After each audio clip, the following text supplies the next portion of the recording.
Good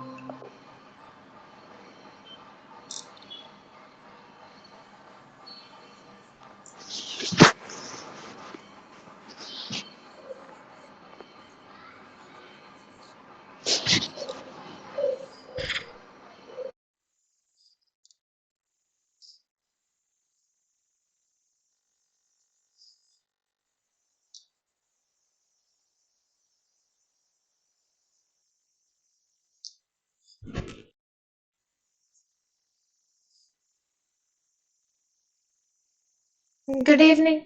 How was the previous assignment? Were you able to solve?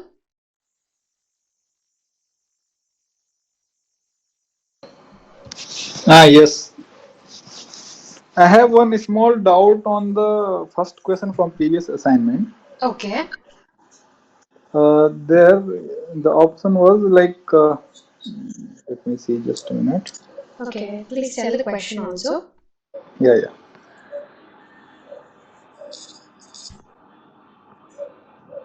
The EIS data from following circuit is validated using KKT by integration. Hmm. This is RC circuit. Hmm. The transformed data did not match the original data. What could Okay. be the possible reason?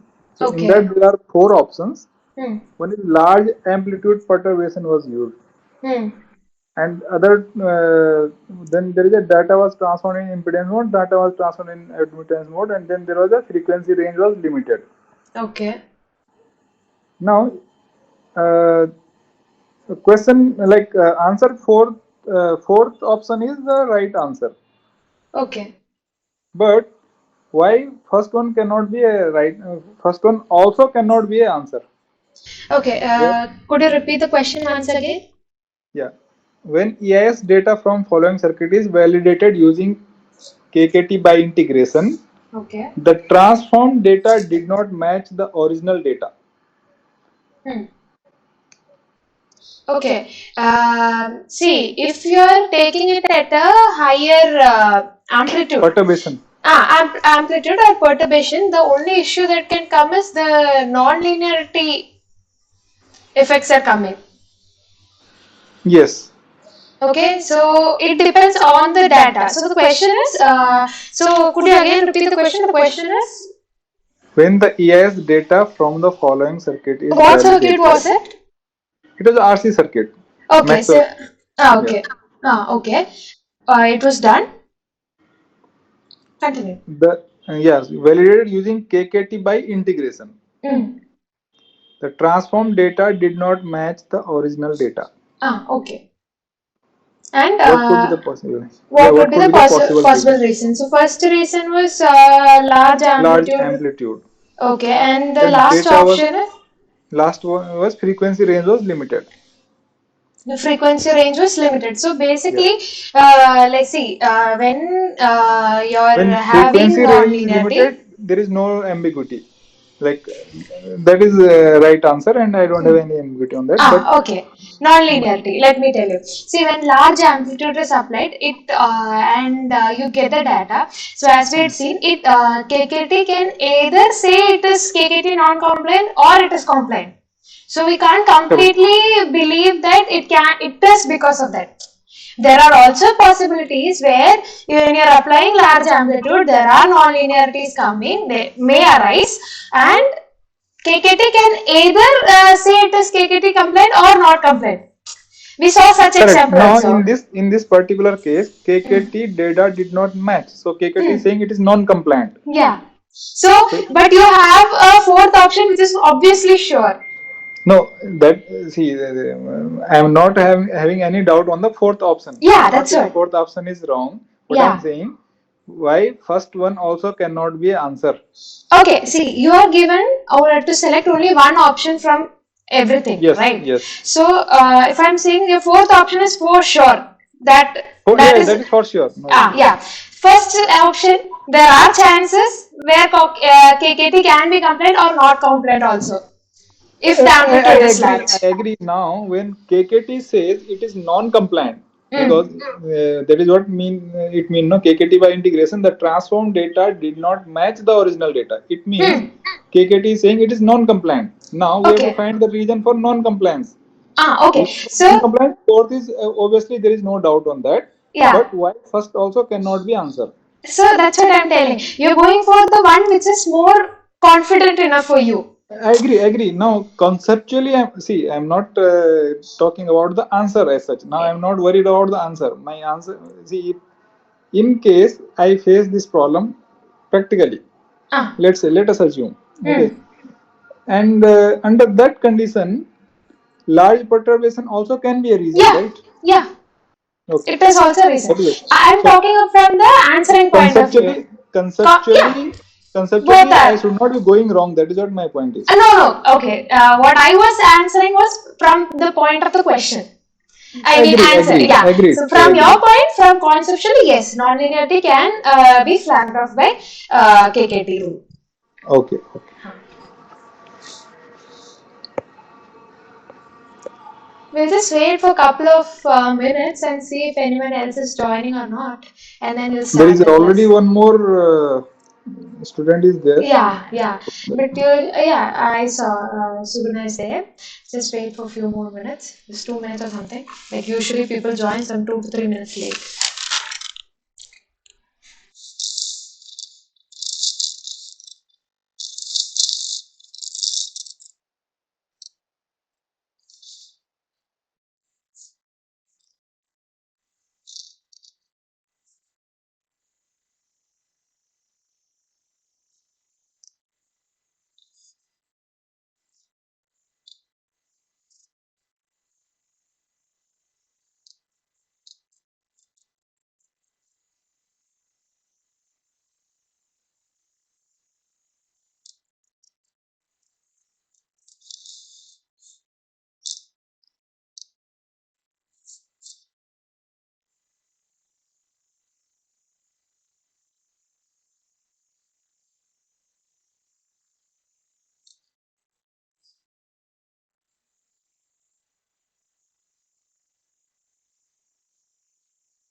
Okay, if no one else is joining, we'll start the class.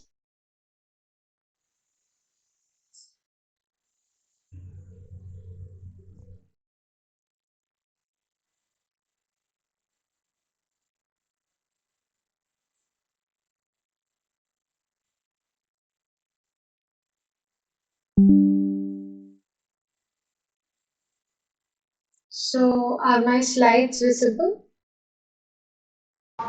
Yes. Okay, so we'll directly start. Yeah, so again, just giving a brief idea on how exactly the course is moving on. We had started giving, the course had started giving an introduction on what is electrochemistry, how do we make the measurement, the reference electrode counter, everything. The second week we saw, so we also saw the basics of impedance in the first week. Second week, we moved on to how exactly the equipment is providing the input signals. So there we saw the interference of noise, the signal to noise ratio, the FFT, FRA, etc. Third week, we then saw we get the data to check how to validate the data. So there we saw the KKT compliance and linear KKT, etc. And there you were introduced to the concept of the capacitors, resistors, and everything, right? Electric equivalent circuit. So this is a continuation of that portion. So, like compared to KKT, using the circuit-based modeling is more easier. So we are going to see how we can fit the data, and so that is what we are going to see in this chapter. So basically, if we get an impedance data, how do we get the values also? We'll fit it to a circuit and then we'll get the values for the elements of the that circuit. So we had seen that if the given set of data is KKT compliant, it is equally compliant. I mean, another version to check that is trying to fit this data using a electric circuit, which consists of the resistor, capacitors, and inductor. So if your circuit is able to fit well using these elements, we can say it is also meaning that it's a way of validating the data. So if we are fitting it, the next step is to collect the data. I mean, you have fitted it using a circuit, you need to get the values of the elements you had used for fitting. So how do we do that? We are trying to understand how we can fit the data using equivalent circuit. So if we get one semicircle, how is it, how can we fit, etc. So we saw some basic the circuit models also, the void circuit, Maxwell circuit, ladder circuit. So that is what we are going to see in this week. Okay, so we'll start. Okay, so we can fit over the Nyquist plot data or the impedance data using a electric circuit. Okay, so here are few examples. So let's see the first one. So it is a simple, the simplest fit that I mean, simple. It is simple data, and you can see that it is actually. It is a synthesized data. So we are trying to fit it using a so it's basically a semicircle, and we are trying to fit it using a the circuit model. So what is the simplest circuit model that can be used to fit this? So we all know if we get a simple semicircle like this, what does that mean? How do we fit that? Anyone wants to go for that? Anyone knows? How can we fit a simple semicircle using the circuit model? So that's the first, the basic one that was shown. So this has been shown from the first week actually. Anyone knows?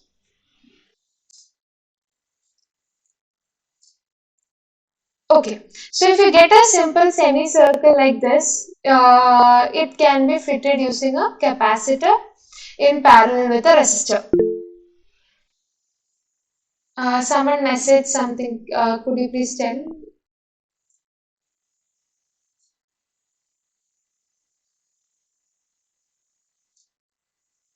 Did I get some? Someone posted some message or something?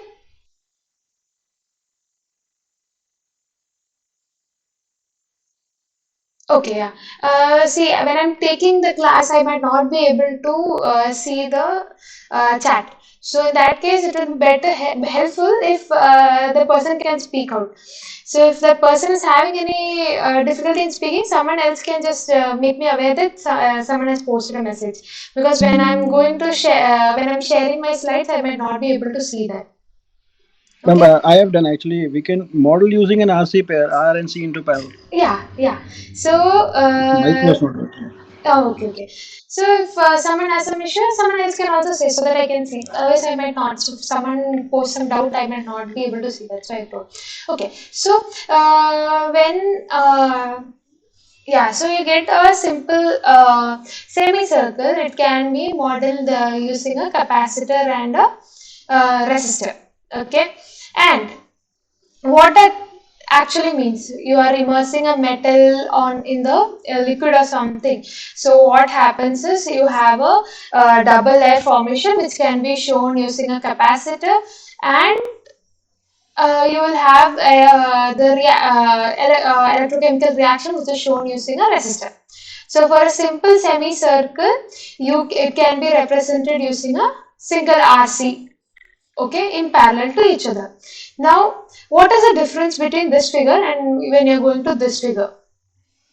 You can see that the entire the model has shifted by a small value to the right. Okay. So what does this mean? Resistance in series with that RC panel. Okay. What? Okay. Correct. So there will be a resistor which is in parallel to the capacitor. So when it comes to a electrochemical reaction, okay, some you are when you have some electrode which is immersed in an electrolyte or something, just giving a brief outline of how you can represent this. You will have a solution resistance. Whenever you immerse some electrode in an electrolyte, there will be some resistance which will be offered by the electrolyte. Okay, and that resistance is known as the solution resistance. So that is what is modeled by this resistor in series. So when it comes to an IQ's plot or the fitting, if I see this value is what is corresponding to RS. So basically there can be some kind of questions where you are given this semicircle and this diagram and you are supposed to find out these values, right?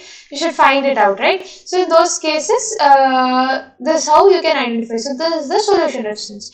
So how to find the value of this and all we'll be seeing in the later uh, slides. So the basic information is when you see there is a shift from the zero resistance value to a certain value, that is attributed to the solution resistance, which is always in parallel to a RC. Okay, so this will be showing the double layer capacitance and this will be corresponding to the reaction. Again, we'll be seeing that in the later slides. So now, instead of this one, if I am saying that there are two semicircles, now how will the plot, how will the equivalent circuit be?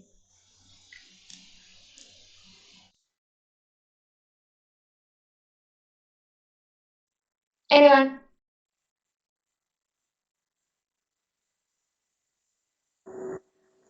RC pair in parallel to that RC pair what you've already made. Yeah. So again, so you can get questions where either you will be asked to draw the circuit. I mean, you will be able to. You are asked to select the circuit corresponding to the plot, or vice versa. So in that case, you should be careful. So again, you can see there is a solution resistance.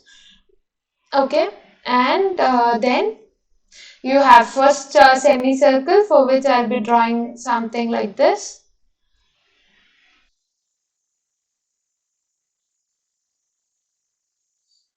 Then again, you'll have another RC in parallel to the existing one.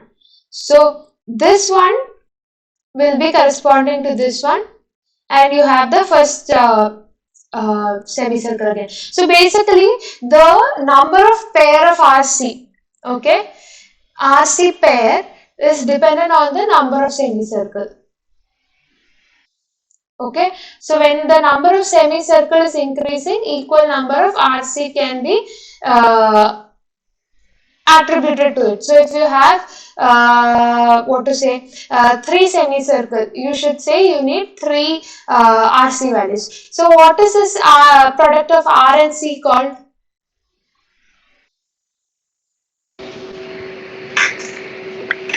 Time constant. Yes, so the question can also be such that you're asked to tell how many time constants are needed or something like that. So based on that, you should be able to answer number of RC or it is time constant, okay, which I am representing by the letter tau. So that was what initially you saw, okay. So I hope this portion is clear to you. Now, so as I told again, the number of total number of resistors or capacitors which are needed will be equal to the number of loops. So here you can see there are three loops. So that means you will need three. So it's the same as what we saw last page. You'll have, so if anyone has any doubt, just to clarify, you can keep adding the You have for the second one you will draw like this, right? And for third one also you will draw like this. So now you have three pair of RC. If you can see clearly, there are three pairs of RC which is corresponding to three semicircles. That's what I was talking about. Okay. Yeah. But is this always possible? So here if you see, I told there is one semicircle, so one pair of RC. And I told, yeah, again two pair of RC because there are two semicircles. Here I am saying three pair of RC because there are three semicircles. Now the question is it possible to visually make this judgment every time? Okay, so the answer is obviously no. There are challenges which are associated with visual inspection. So here you can see three distinct semicircles. So you are able to say yes, there should be three RC pairs. But it might not be the case. So you can see the example here. So here you can see it's not actually a correct semicircle. So if it was actually a semicircle, it should have gone something like this. So here you can see there is a depression, unlike the actual one. So if it was actually, it should be something like this. So there's a small change. So unlike going like this, there's a small depression. So you can understand that it's not a semicircle. So in such case, if you are doing fitting and checking, you will require two pair of RC. Okay, and when you fit, you can get you're getting a fit. So why? In all the cases, the answer is in all the cases you cannot visually make a judgment. So when does this happen? When you have two, here if you see there are two semicircles, right? So this one will have one RC and this one also have one RC. So the product of R and C is nothing but the time constant. So if this time constant values of both the semicircles are very close to each other, in fact it's not distinguishable. I mean if it's close to each other, and I mean there's only small difference in that, and in that case it is reported that you will get something like this. Something like this in the sense the semicircles will not be clearly distinguishable. Semicircle or the figure you get, you will have two or more of them clubbed together because the time constants are very close to each other. So in such cases, you should obviously go. You can only make a decision based on the fitting. We cannot visually say this will fit or not. So that is another point. That is visual inspection has its own issue, and if the time constants are very close to each other, they might appear as though they've clubbed together or something. Now, so we'll obviously go for fitting. Now, how to decide the number of elements that are required for fitting the data using a circuit model. So, if I have something, a data, I can go for, for all these cases, it's a synthetic data. So, more or less, I mean, it should fit very well. Your error or the chi-square value will be very less. So it might be something 10 to the power 10, minus 10 or 10 to the power minus 6 in that range, as Sure had shown. But in actual cases, when you're taking a data, there will be noise. So your error or the chi-square value will not be that less. It can be something around the range of 10 to the power minus 2 or minus 3. So we might come to a feeling that, no, I want to reduce the error more. I can add more elements. If I add more elements, my error will reduce or the fit will improve. Is that how it works? No, that is not how it works. So, for fitting a data, we cannot just keep on adding many elements and just trying to reduce the error. What exactly is it? A circuit with minimum number of elements. Okay, the circuit with minimum number of elements that can fit that can fit the data very well. So that is considered to be sufficient. So how exactly you do? If I have data if something of this kind. Okay, what I can do is I can start with one semicircle, I mean one RC pair, and see how the fit is. Then I can go for two RC pair, RC circuit. Then again see the fit. Go for the third one. Check the fit. check the fit, and also the how much is that error associated with each element. So that's how we come to a conclusion on how many number of elements are actually needed to fit the data. So what exactly is measured there? We measure something known as the residue. And what is a residue? Residue is nothing but it is a sum square error. It's a sum square error between the model and the experimental data. So I have the experimental data. Then I'll be trying to fit it. I'll then see the so it will be something like I have the experimental data, model will give me the values of the parameters, then I'll be even confirming with the error, which is nothing but the sum of the square of the error between the model and the experimental data. Basically what it means is I'll have an experimental data, right? And you will have an experimental data. Now, I'm trying to fit the experimental data using a model. Okay, so in this case, I get something like this. So in this case, you can see the green is the experimental. This green one is the experimental. Okay, and this brown one is the model. So what is done is I will be choosing each model. Okay, and the model will give the fit. So corresponding to every point, experimental point, the model is also giving me points, right? The model will be fitted and it will have its own point. So I will have the values of the points corresponding to the model. Then I can calculate the residue, which is nothing but the sum square error between the model and the experimental data. That is this point and this point. Similarly, this point and this point, I can calculate. So here you can see the difference is more. So the error should be more, residue will be more. So like that, between each point, you can calculate the residue. So now the next thing is adding more elements. No significant. So you keep on adding elements. So as I told for this data, I can start with a simple RC circuit, then I can add another RC like that. So we'll check after adding some elements. We'll again check how much has the residue reduced. Then also we have to take into consideration if the fit is good enough. So these are the two things that we take into consideration and we decide the final fit of the data. Okay. Yes. Now going to the next one. So it is not possible like we can keep on adding the data elements as much as we want just to improve the fit. So when you're adding, so there are two things that are happening. When you add elements, you should understand this. When you're adding more elements, you're trying to improve the fit, right? When you're trying to improve the fit, what happens? That means residue is reducing, right? And you can also give a penalty for adding more elements. So two things are happening. It is not just that when you're adding more number of elements, your residue is reducing, and also as a counter effect, your penalty for adding more elements are also keeping on increasing. So the optimum is somewhere where the residue is minimum and you such that you don't want to increase penalty over a you don't want to unnecessarily increase the penalty. So these two things have to be kept in mind. So a formula has been created, that is cake information criteria, AIC criteria.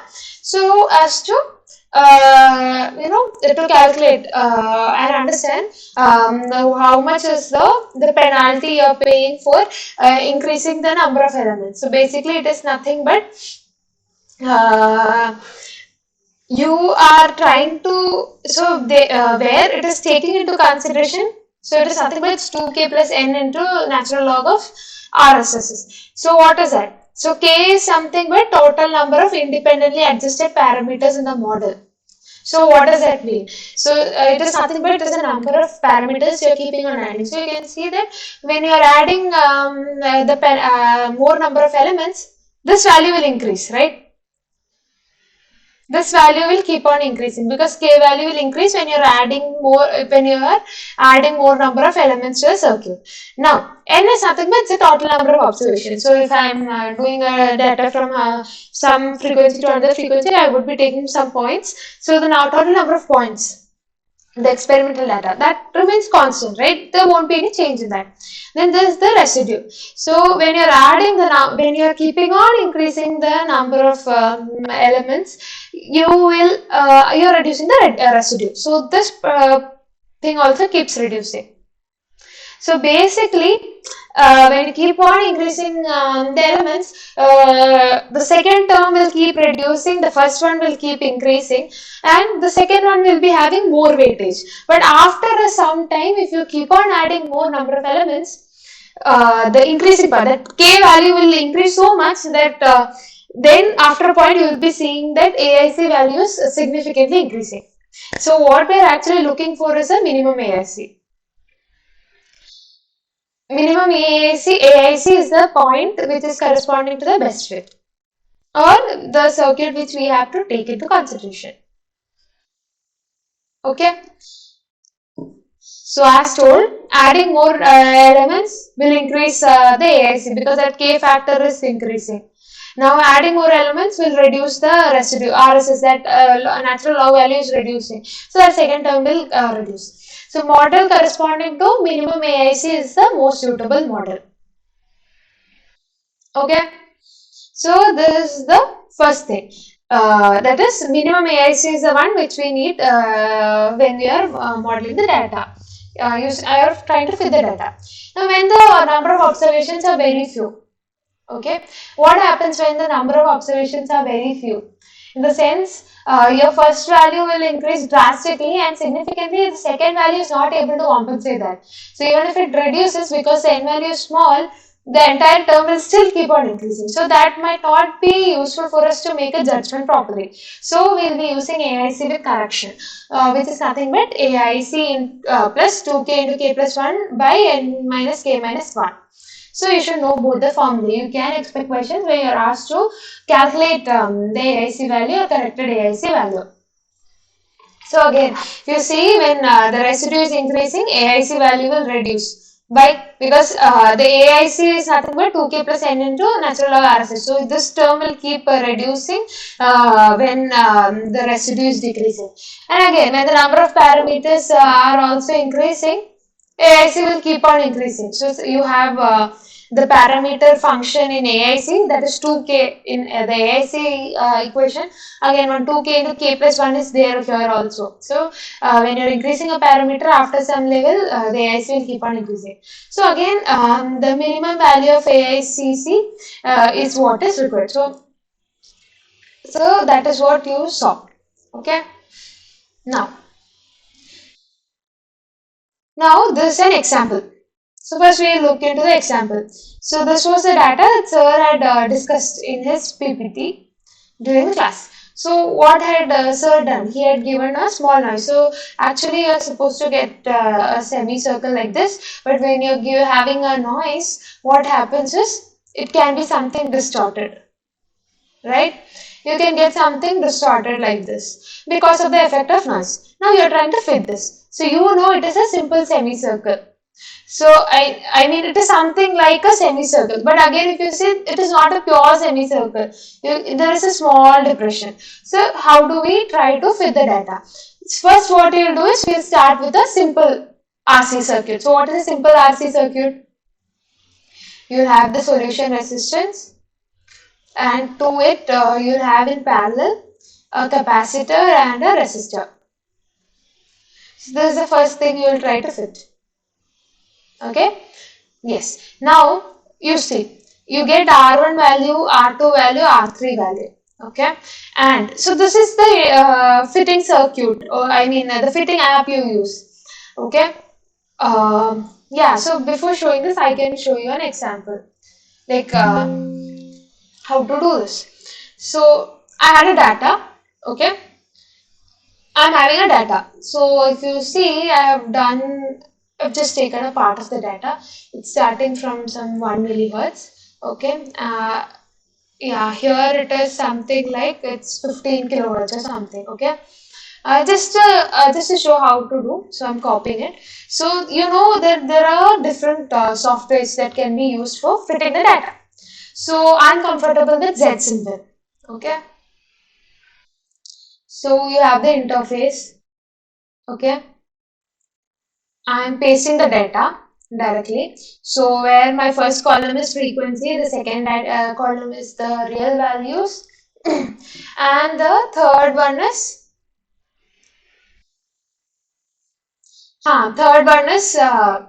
this what to say, the imaginary values. Okay, and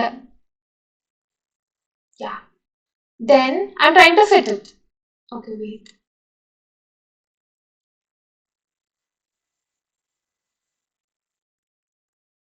This data is already there.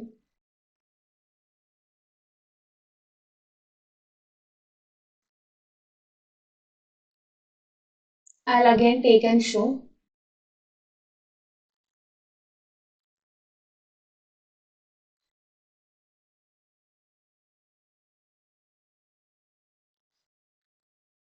Okay, I have a data. Okay, so you can see. So this the data that I've obtained. Okay, it is more or less a semicircle. It's understandable, but still, you can take the models. Okay, you get an option to choose the different models you want.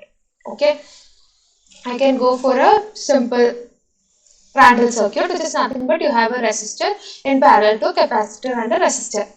Okay, I'm giving okay.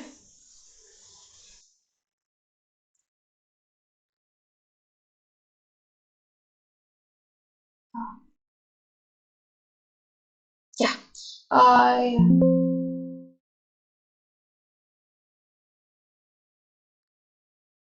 So if you see this, you can see if you see here, I've fitted it with the Randall circuit, okay, and the chi-square value. As I told, that is showing the error. That here it is less than 10 to the power minus 18. So I mean it is very low value. That means the model is fitting well with the data. Okay, so it is a confirmation that yes, I have selected a good data. I mean model. So and you can see it is also showing the standard error in terms of it shows something like greater than 20% 0 by 3, greater than 1000% 0 by 3. Is it visible, everyone? So what does that mean is after fitting, is there any parameter which is having a relative error greater than 20%? Or is there any parameter in the sense any of RC, any of those values which is having error more than 1000%? That is what it means. Okay, and if I'm seeing it. Okay.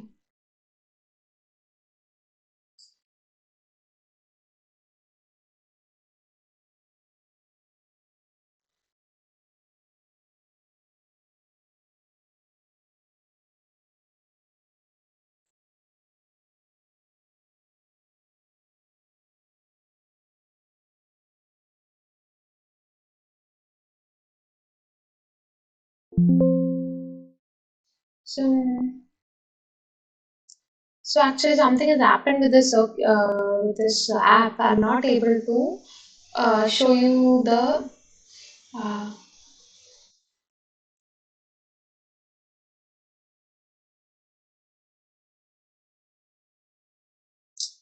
straight.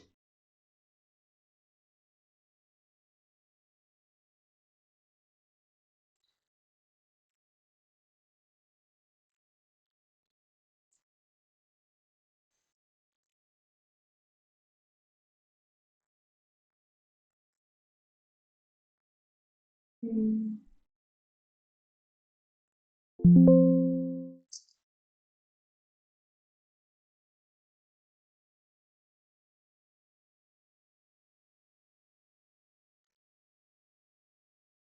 Yeah. So I've like if I save the fit and if I see this, you can see here. So it has told me the parameter. So you know it is a random circuit, simple random circuit where you have a resistor in parallel to a resistor and a capacitor. So you have totally three parameters. So R, C and R. So it is showing me the start value. Where is the starting? So you know it is starting at 10. So you can, so this parameter R will be solution resistance because see my data itself starts at 10. So this R value, if it is 10, that means the solution is 10. Okay. Similarly, C and R values are also given. So start and end values corresponding to the iteration values, iteration how they started, and finally to what value they have what to say, they have found the fit. Okay, and you can see the error. The error values are very less. Okay, it is of the range 10 to the power minus 8. So yeah, so this is actually showing the fit. Now what will happen if I'm, instead of this, what I'm doing is, you have something like this.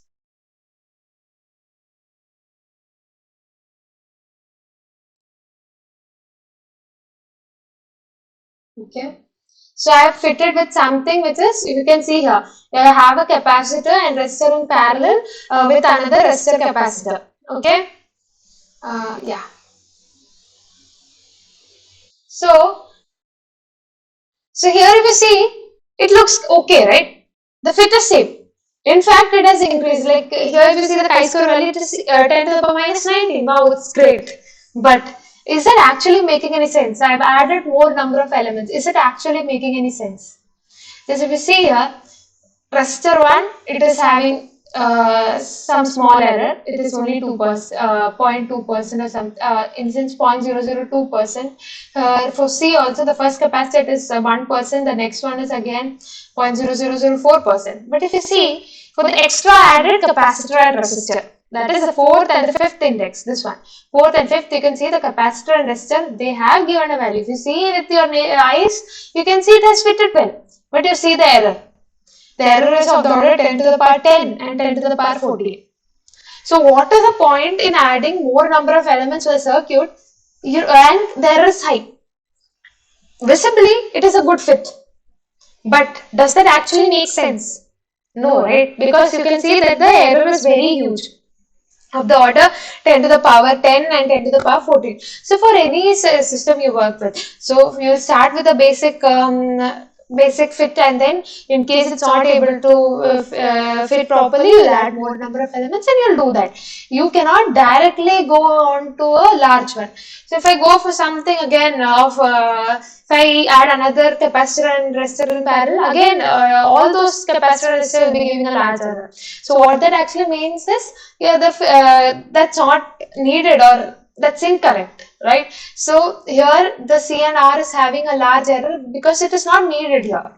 In this case, we know it's not needed. In another case, it can also because the fit is poor. So here, if you see, the visibly the fit is very good, but when you're seeing the capacitor and resistor value, the error is very high. So always, it's not just visually checking the fit.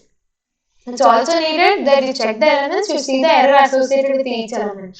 If the error should be less, only then you can adopt that system. So basically, it is always like when you're trying to fit a system, you'll start with a small. So if it is some semicircle or something, you'll start with one element. I mean, one pair of RC. Then again, if it doesn't fit well, go for 2 RC. Again, if it doesn't fit, go for 3 RC or something like that. You cannot directly go to the 3 RC because we cannot understand the difference. Visually, everything fits, so we cannot say what exactly is the good fit.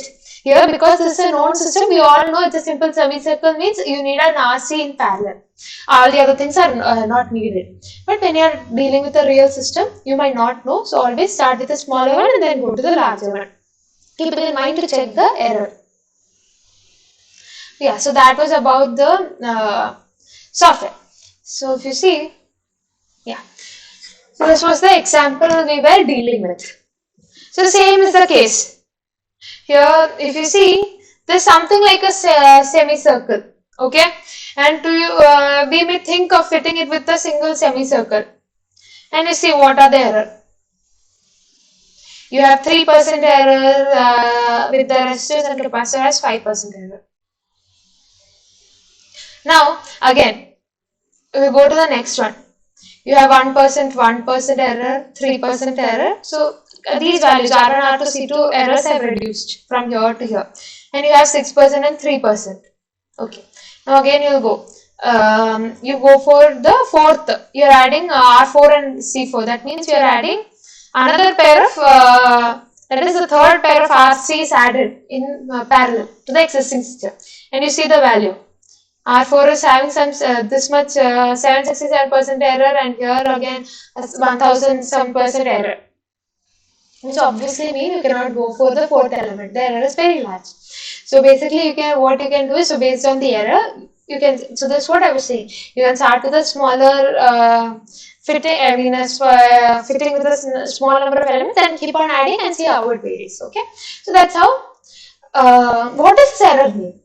So here it is 1704% error. So basically that means this, I have fitted the data using a model where that model is having a value of 7.5 for C4, 23,000 something for R4. What it means is that it has the the software has told me these are the values, but the error is very high. That means the software is not confident that this exactly is the value. Small percentage of error, yeah, it is understandable, but large percent means they are not at all sure that it's around that region. But yeah, based on this, they have given a value. That's it. So one cannot be confident that the estimated value is accurate when the large error is observed. So, which is the best fit for this plot?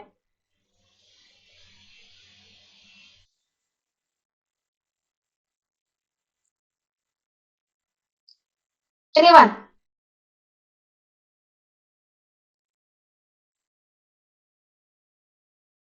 I'm audible? Yes, you are audible. Yeah, okay.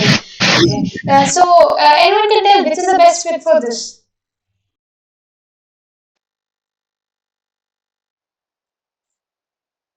Is it clear? Or do you have any doubt?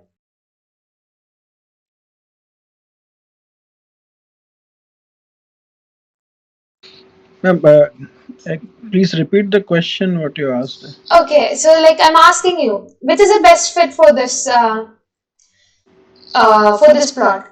You need a single pair of RC, two pair of RC, or three pair of RC.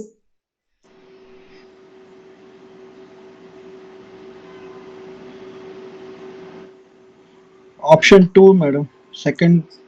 Yeah. So anyone is having any doubt? Like no one is responding. That's why I'm asking. No, So option 2 will be better, I think. yeah, why? Because the error is small. Yes. Going for the third one, the error is significantly large.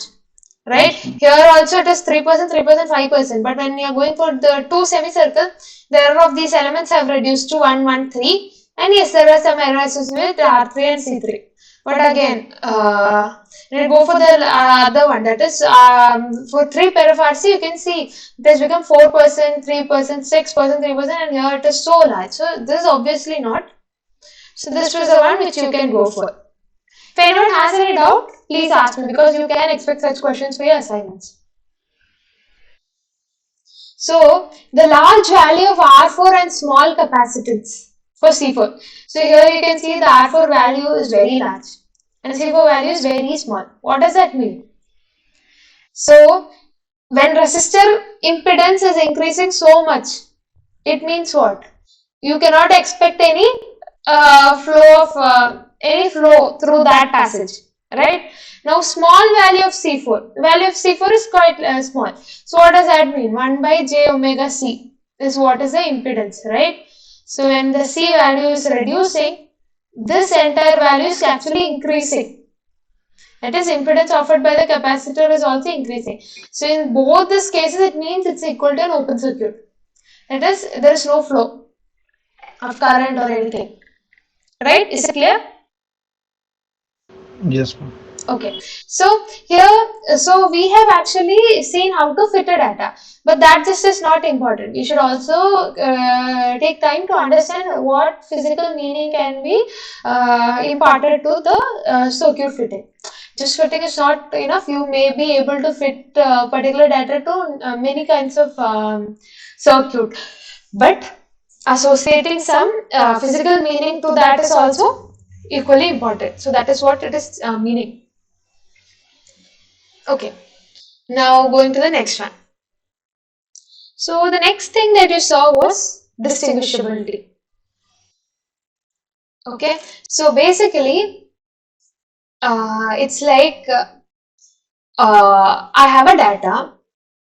For example, something like this. I can fit it obviously with a random circuit. But it's also possible that I can fit it with some other circuit. Okay, something like instead of capacitor, I'm using inductor.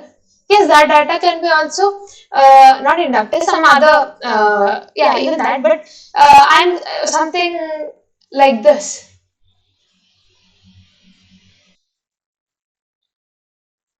So you know, if it goes to a negative side, you need a inductor to model it. So it is also possible to model this data using capacitor. So that has been seen in the last video also. So yeah, so it is possible to model it using capacitor or also using an inductor. But what is the thing?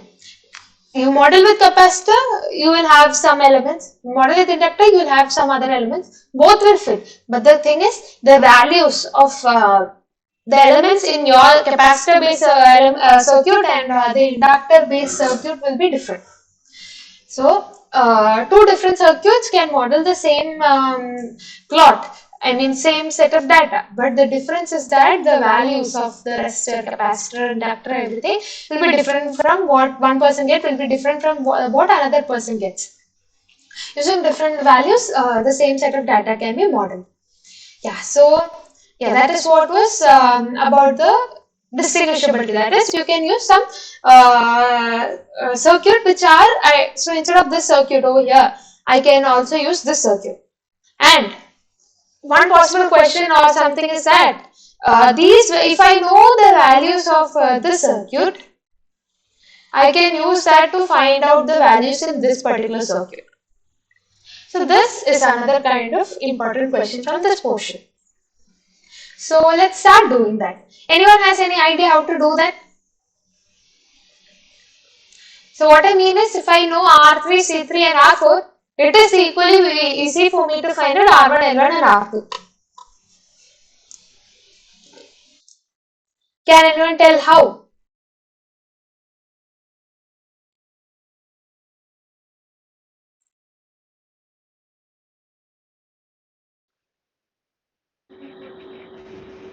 We can first part we can solve it and we can find the real and impedance part, and for other circuit also we can solve it, and then we can equate real to real of first and second, and imaginary of first and second.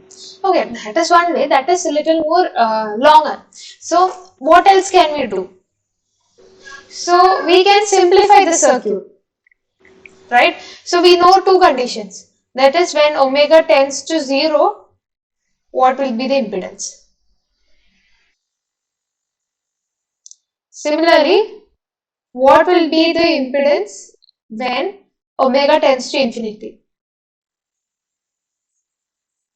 So in both the circuit, so you'll get two parts. So similar answer will be obtained here also. Okay, same, and you can equate that and find out some parameters. So basically, you're trying to make this what to say, simplify it and then try to solve. Okay, let's try doing this. So yeah, I can help you in doing this. So the first thing you have to do is you have to find out what is the impedance when omega tends to 0 in both the cases. Who can tell me?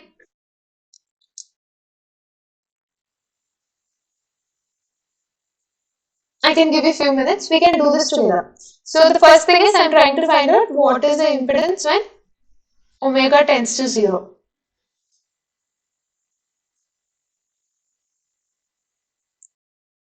This one here I'll write. This one I'll write here. I can give you a couple of minutes. Try solving it, then we'll discuss.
Are you able to understand what you're supposed to do? Yes, ma'am. Yeah. Okay. So if anyone gets an answer, you can tell me what will be the impedance in both the cases when omega tends to 0. If anyone has any doubt, they can also ask me. So that then you can start doing.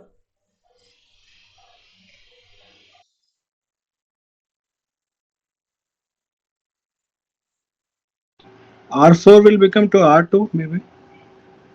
R sol will become R2. I didn't get you. What did you mean by By that? R4 will become R. R4 will become R2. How do you get that? So what is the impedance when omega tends to 0 for this case? On first diagram, it will become open. That R3 C3 will become open. So we'll get R4 from first diagram, Okay. and L1 will become 0. Hmm. So okay, then R4 will be equivalent to R1 R2 parallel. Hmm. Okay, that's correct. So what is happening? You know here it is nothing but 1 by j omega c3 is the impedance, right?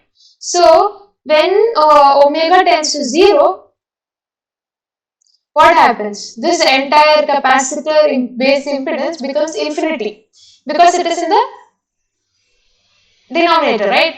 1 by j omega c tends to infinity when omega tends to 0. So basically that means this is offering infinite resistance. This path will offer infinite resistance. So no current is able to flow through this. Everything will be flowing through this way only, in this direction. It will be going through R4. So that means this one will become open. This everything will become open and everything current will be passing through R4. So the impedance will be offered only by R4. Now, right? Now here it is j omega L1 is the impedance due to the inductor. When omega tends to 0, this impedance for the inductor becomes very small, right? That means it's very small value. That means current can easily pass through. But so it passes through, you have a resistor. Again, resistor and parallel to another resistor. So here you will get something which is, you can do the parallel, that is 1 by R1 plus 1 by R2, that thing. So you will get something like R1 inverse.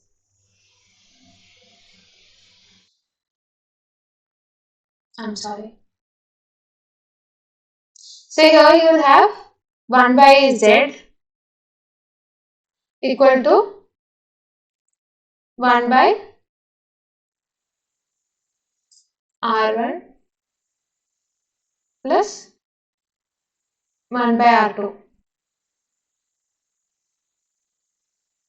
Now, so I told you this circuit and this circuit are distinguishable. I can use this instead of this instead of that. So what does that mean? At in zero frequency, what I get over here, the impedance will be equal to what I get over this image, right? So from that, I can come to a conclusion that, so here it is Z. So I'm equating both the side. So that will give me 1 by R4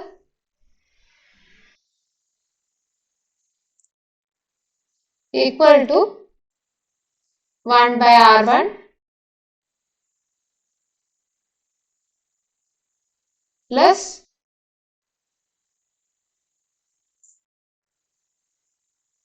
1 by R2. So this will become your equation number 1. Is this clear? Anyone has any doubt? Is there any query or doubt or anything on this, whatever I did now? Okay. If there is no doubt, now your second part is to find out the second one I'm writing over here at the top. Second one is to find out the impedance when omega tends to infinity. Please do it and one person can tell me. Anyone. When some Ma'am, R3 will be minus R1. R3 will be minus R1, okay.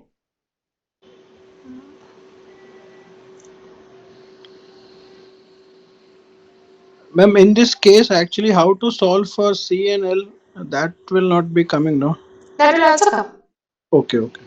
So we'll go step by step. So someone told R3 equal to minus R1, that's correct. But if someone has any doubt, we'll go step by step. Now, who can tell me what is at omega tends to infinity? What will be the impedance this side and that side? R3, R4 parallel will be equivalent to R2. Yeah. Correct, right? Basically, it becomes opposite of what we got over here. So when omega tends to infinity, this will be offering zero resistance. C3 will offer zero resistance because 1 by j omega c, that will become very small value. You will have R3 and R4 in parallel. So 1 by R3 plus 1 by R4. Here, when omega tends to infinity, you'll see j omega L. Omega is tending to infinity, this entire value will become very large. I mean, resistance increase, impedance increases, no current will be passing through this circuit, everything passes through this one. You'll have 1 by R3 plus 1 by R2, R4 equal to 1 by R2. Okay? In equation 1, we already found that 1 by R4 is nothing but 1 by R1 plus 1 by R2. Okay? So if I, just wait.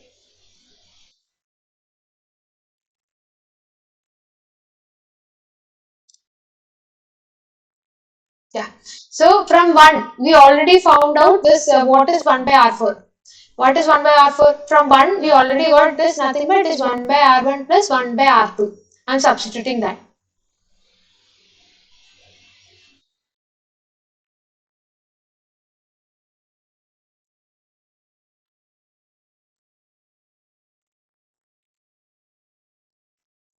So I will get 1 by R2 here. Okay. And that side also there is 1 by R2. I can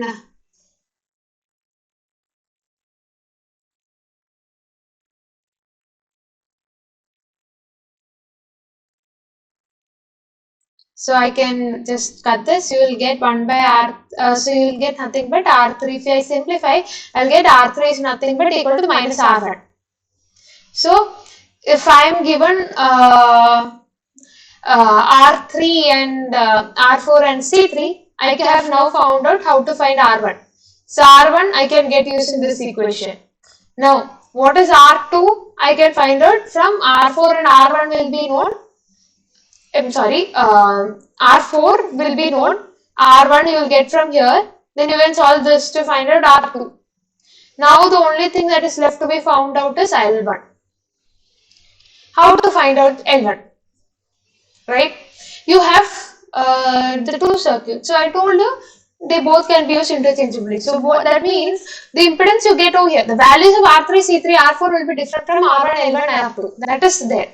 But the impedance you get from here will be same as the impedance you get from here. So basically what you have to do is you'll solve this to find out the impedance here.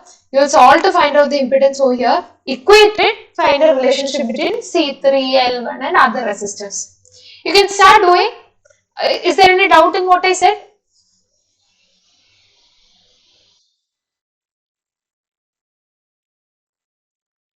Anyone has any doubt in what I said? How to find out relation between C3 and L1?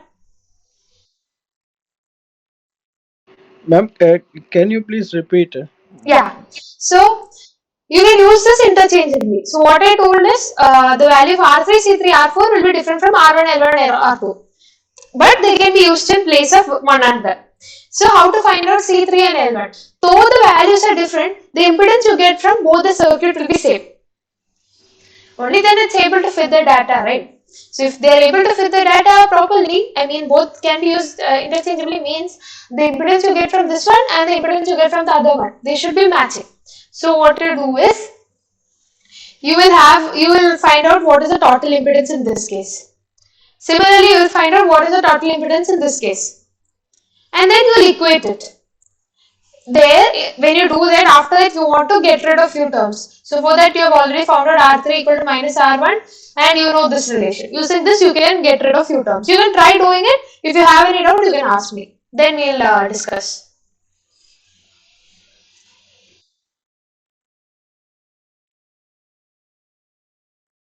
Did everyone get or are you having any doubt?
Ma'am, we'll get minus L1 by R1 square is equal to C3.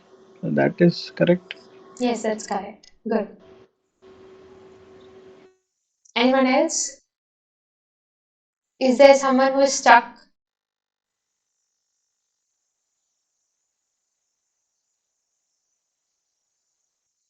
See, I'm only showing for one distinguishability. Like in search video, if you remember, there are actually four such case, right? So in exam, you can expect such. So here I'm using only R1, R2, R3 and all. So in exam, you can expect some values. So this is how you have to move about for such questions.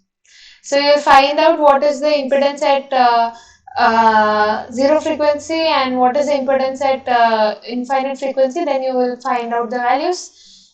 Then you will find out the C3L1 value and all. I mean capacitor inductor. So first you will try to apply zero frequency impedance, infinite frequency impedance. Then find out. After that you can find out the total impedance. So how to proceed? So first I am going for here. So here so I'm just in this line, you know, R3 plus what is it? 1 by j omega C3. Now which is in parallel with R4, right? So I can write it as 1 by R4 plus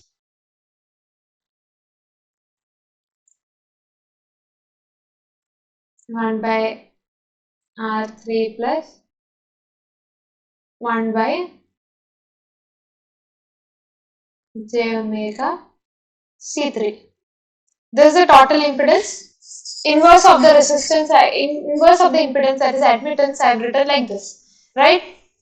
Now this side, how will it be? You have R1 and L1 parallel, which is nothing but R1 plus j omega L1, which is in parallel with R2. So I can write 1 by R2 plus 1 by R1 plus j omega L1. So you get this much. Now what you can do? I'm going to substitute for R2. So in the last slide you saw 1 by R2 is nothing but 1 by R4 minus 1 by R1. You can see equation 1. 1 by R4 minus 1 by R1.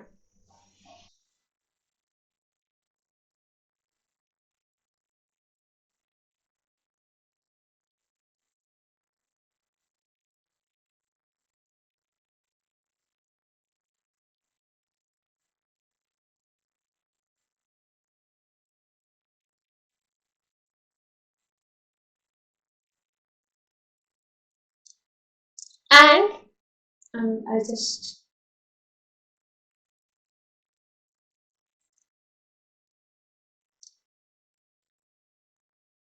yeah. So this 1 by R2 is nothing but 1 by R4 minus 1 by R1. Okay.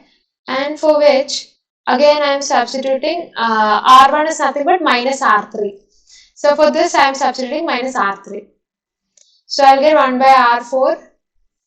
Why I did okay, there's no, or you can write as 1 by R1 itself and proceed. So I simply turned it the other way around. That's how I did.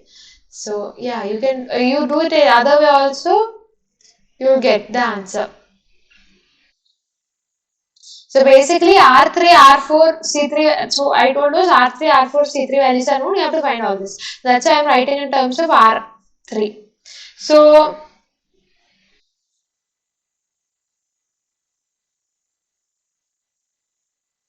j omega L1. Now you see this side. Same thing comes here. 1 by R4, 1 by R4 both the side. I'm simply cutting it.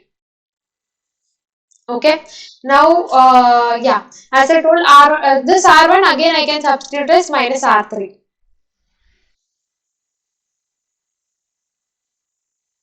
Now what you have to do? Just cross multiply. This you have to simplify. This you have to simplify. Just cross multiply. What you'll get? Here if I cross multiply, I'll get j omega C3. You'll get j omega C3. You have R3 plus 1. Now here you will get what? J omega L1 minus R3. Basically cross multiply, that's it. Plus R3 by j omega L1 minus R3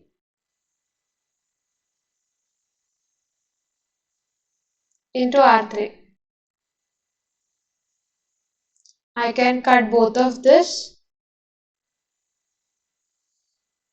Okay. Again, you can cross multiply that side and this side.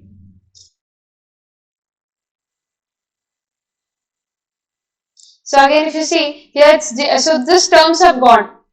Now you have j omega L1 by j omega L1 minus R3 into R3 j omega C3. Here also j omega. I can cut that. Because these terms have already gone. You have only this in the denominator. Then if I cross multiply and simplify, are you able to get it? Did anyone try?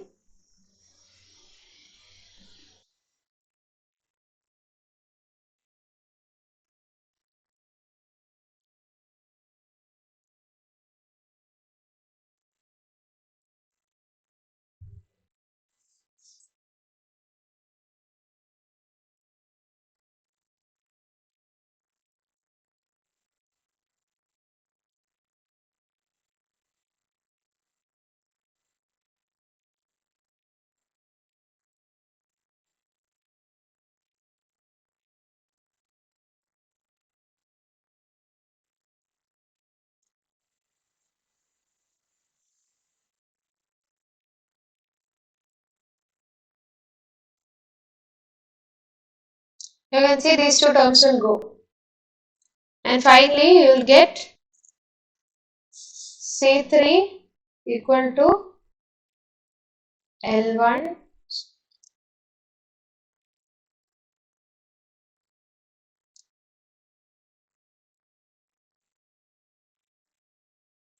you have minus R3 squared, so minus. Anyone has any doubt? Is this clear? Someone was asking if I can find out the capacitor and inductor value also. Is this fine?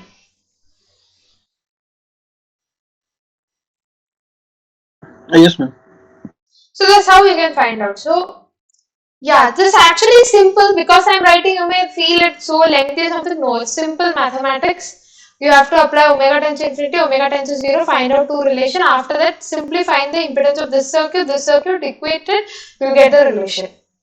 That's how you find out. So here now I have asked a question, I have given R3, C3, R4, etc. But when you can expect question where this R3, C3 and all will have values and you can substitute and do. So what I wanted to show you is the general way of doing. Now you also know something like this is also say can give you the same result as the ones which I have described below. These are also distinguishable. So now I have shown you the case of this two. You can also expect cases where any of the four, of which any combination you will be given and asked to find out the values. So this one, this one, this one, and this one.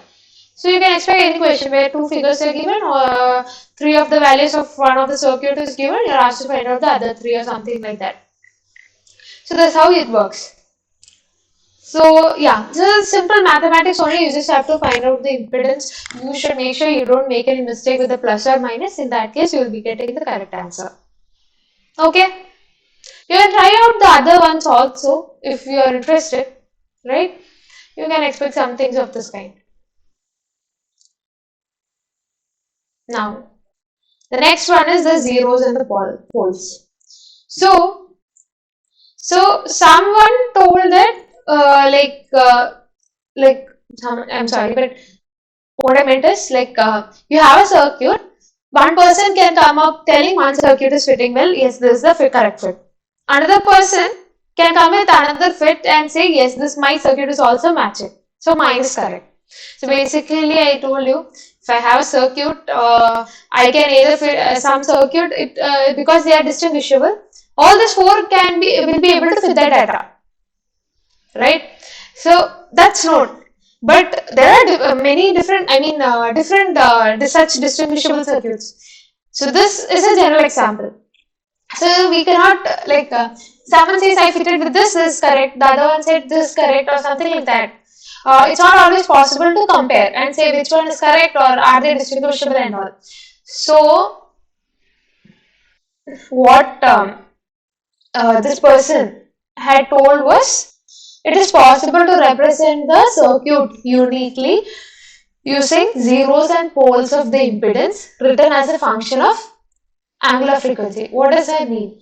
For any equation you write, you have a zero and a pole which is nothing but different omega values. Okay, and those will be a function of the angular frequency. Okay, now what is its significance? We'll look into it. But before that, we'll find out what is the zero and poles of the given circuit. Everyone knows how to find out zeros and poles? Or anyone who doesn't know?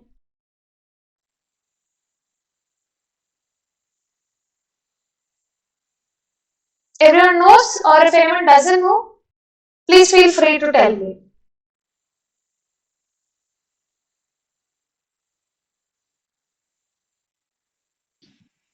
Doesn't know. Doesn't know. Okay, fine. Because see, someone should take the initiative to say doesn't know. Because if everyone, some people will be keeping quietly. So someone should take the initiative. That's okay if you don't know, or that's also okay. So what that means is, I can explain to you. What you can do is first you find out the impedance.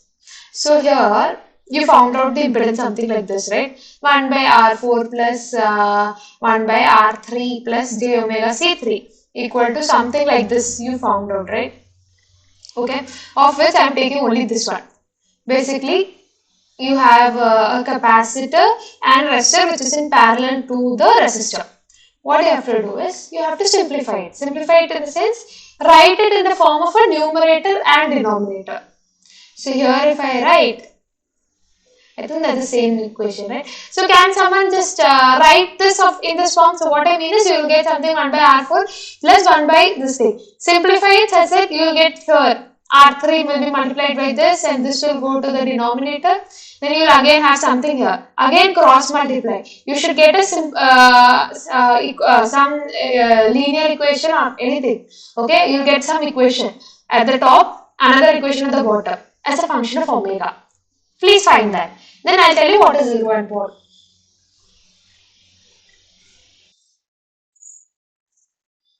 You understood what to do?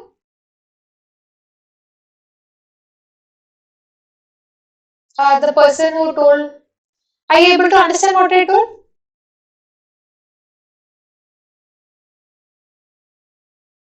Please So, repeat. yeah, okay. So please find out that equation first, then I'll tell you what to do. Okay.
Has anybody got any answer?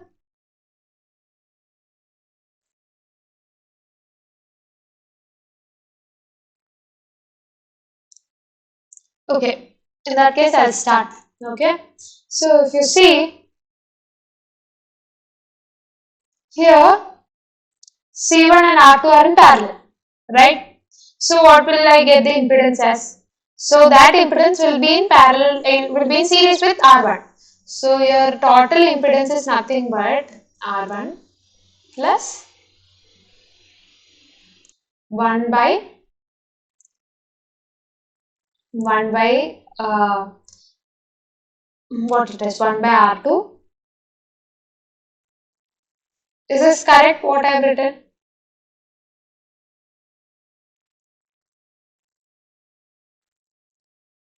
This is a total impedance, right? Now what I am doing is I am simplifying it again. Simplifying it in the sense I should get a single equation at the top and bottom. I can get R2 at the top and bottom I'll get 1 plus j omega C1 R2, right? Okay. Now what to do? Again cross multiply. I told you I want a simple, there should be a division where, like in the sense I should get an equation at the top and the bottom.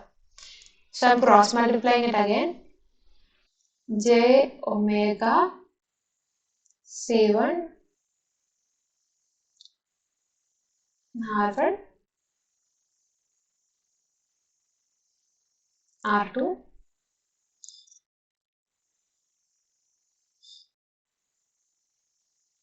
R2 by 1 plus j omega C1 R2. Is it clear? Everyone got this equation?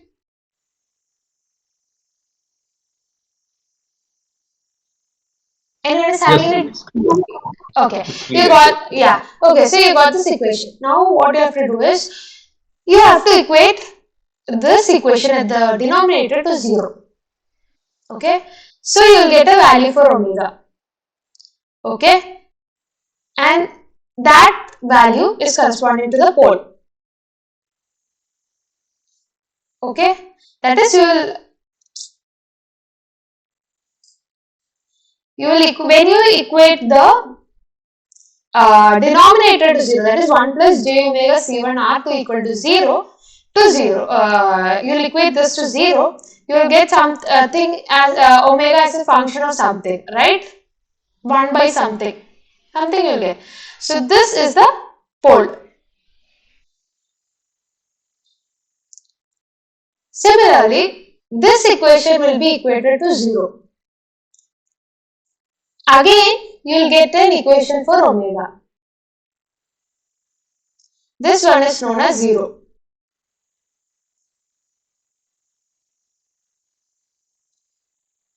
Okay. Can anyone tell what is the equation for omega? What is the equation for 0 and pole? You can also substitute the value. 20 ohm, 80 ohm. So here it's C1. C1 is 1.25 10 to the power minus 5 farad. Okay. Substitute that. Tell me what is the value of omega when as a 0 and omega's value when it's a pole. Okay. I can give you a few minutes. Please try that.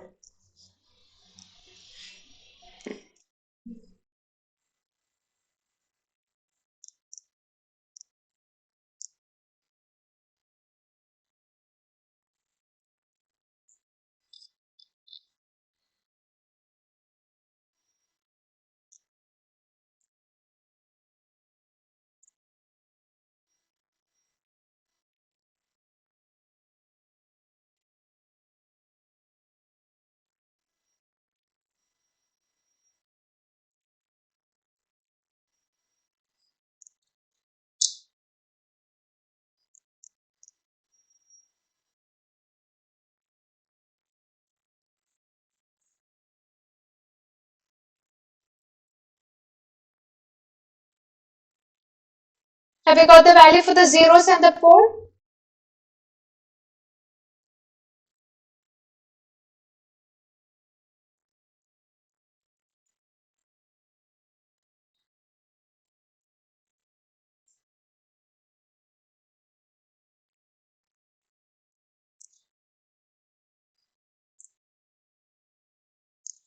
Everyone understood this?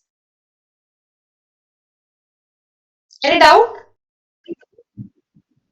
If the denominator is 0, that means omega is equal to minus 1 upon j C1 R2.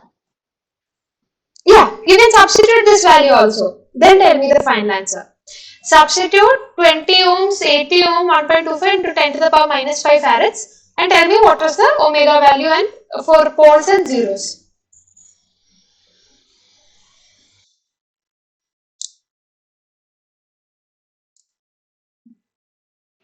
For pole, it will be 1 kilohertz.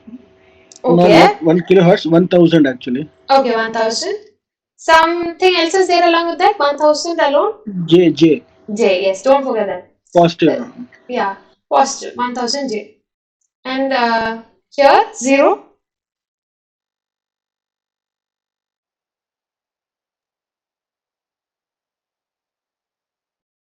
So for pole it is nothing but 1 plus j omega C1 R2 equal to 0 and omega will be nothing but I'll just take this minus 1 by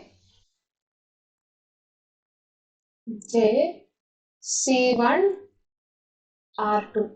So so I want to C1 into R2 is nothing but 1.25 10 to the power minus 5 into 80. 5000 J, maybe. Okay, here it is 5000. Yes, that's correct. So I want to get rid of this j from the denominator. So I'm multiplying both with j. So j square is minus 1. You have a minus 1 at the top also. So you'll get 1 by C1 R2. That is 1.25 into 10 to the power minus 5 into 80. So when you do that, you will get 1000 j.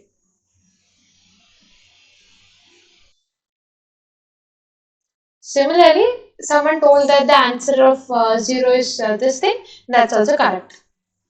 Okay, this is also correct. So zeros and poles, I hope you get the idea correct. So basically, it's like you are solving the circuit into and you get two equations, one is the numerator, one is the denominator, equate to 0, you'll get the omega value. So why is this that? See, I'm having some particular data set. I'm coming up with a circuit. Another person comes up with another circuit. Okay, if they are distinguishable, okay, to understand if it is what I suggested and someone else suggested are correct or not, in the sense they are distinguishable and can be used instead of one another, what it means is the zeros and poles that I get using my circuit should be same as that of what the other person is saying. Basically what it means is here you can see two circuits, right? And I told these both are distinguishable, right? So for a real system, you'll have some R3, C3, R4 value, R1, L1, R2 values and all, right? Then if you solve this equation for this, you will get 1, 0 and pole. Here again, you will get a 0 and pole. What 0 and pole? This circuit will give same 0 and pole, the other one should also give.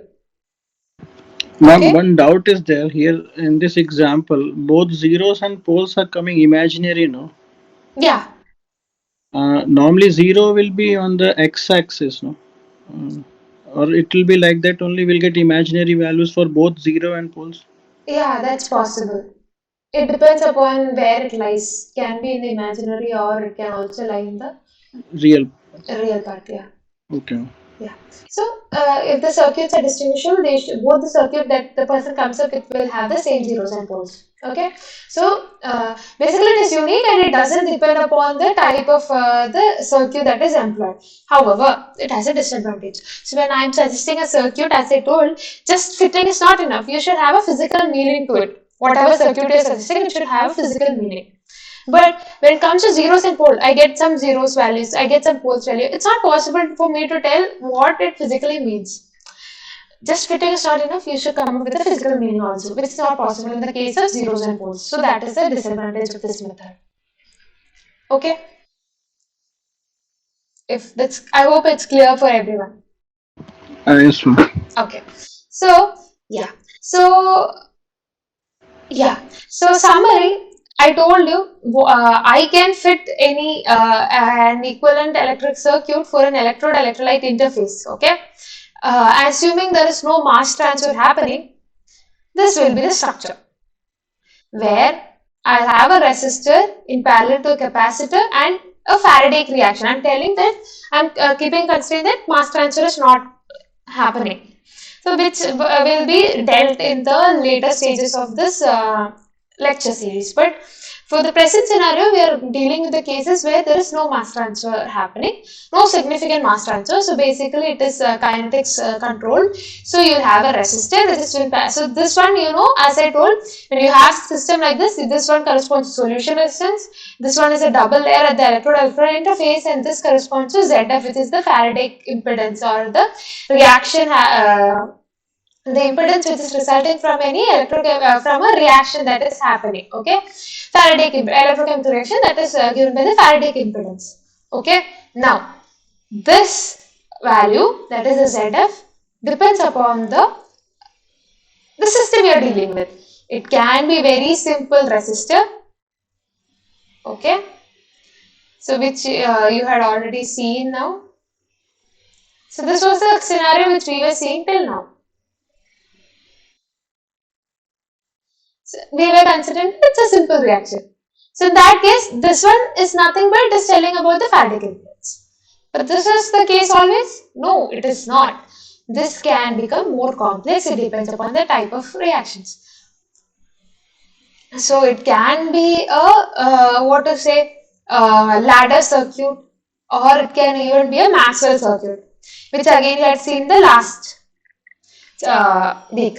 So you know what a ladder series is and what you'll have something like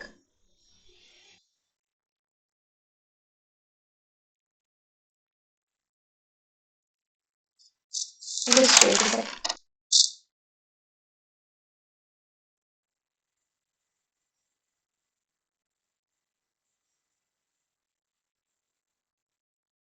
So which is this circuit?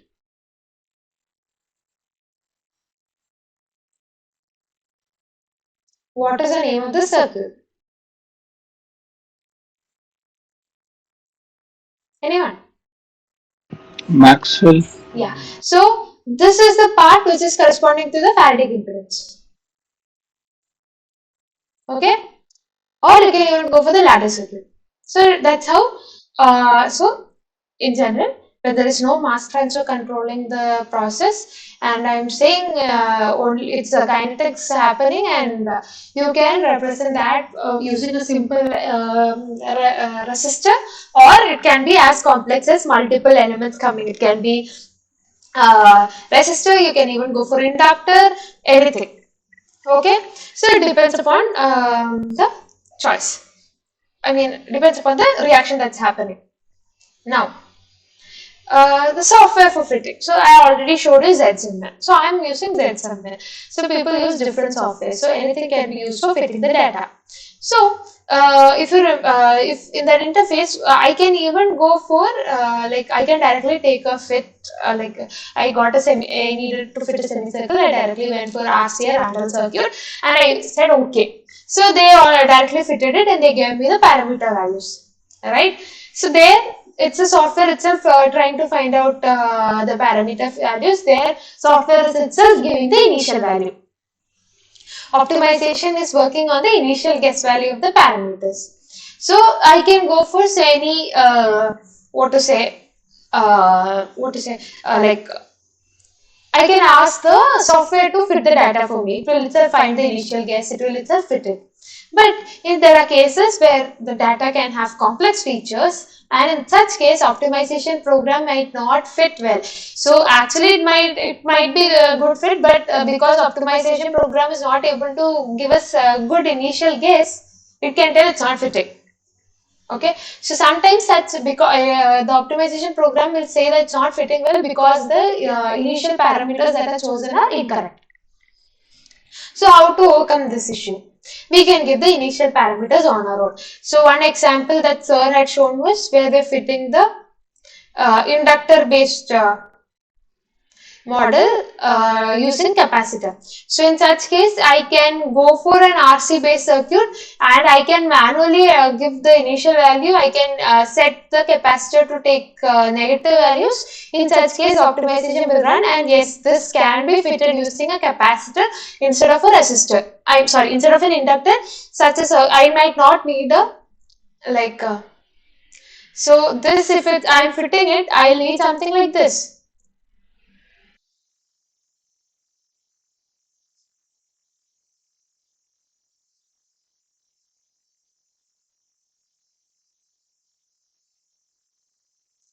Okay, but I can, if I'm but if instead of this inductor I directly give a capacitor and ask the software to fit, it might give not fitting properly.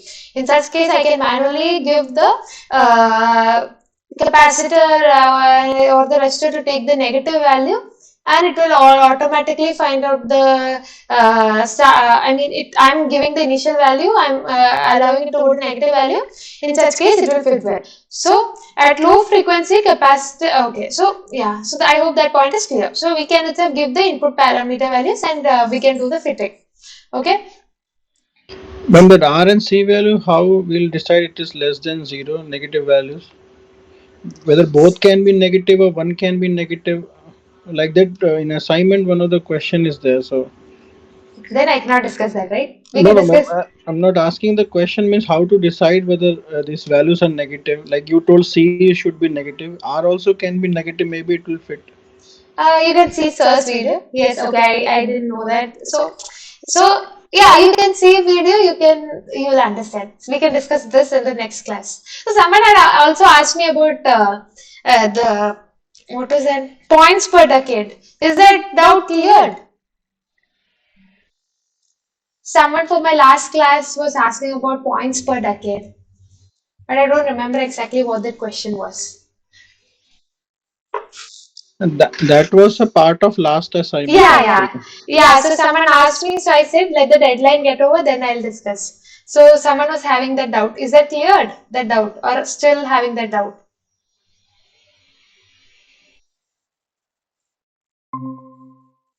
Okay, some message has come. Can anyone tell me?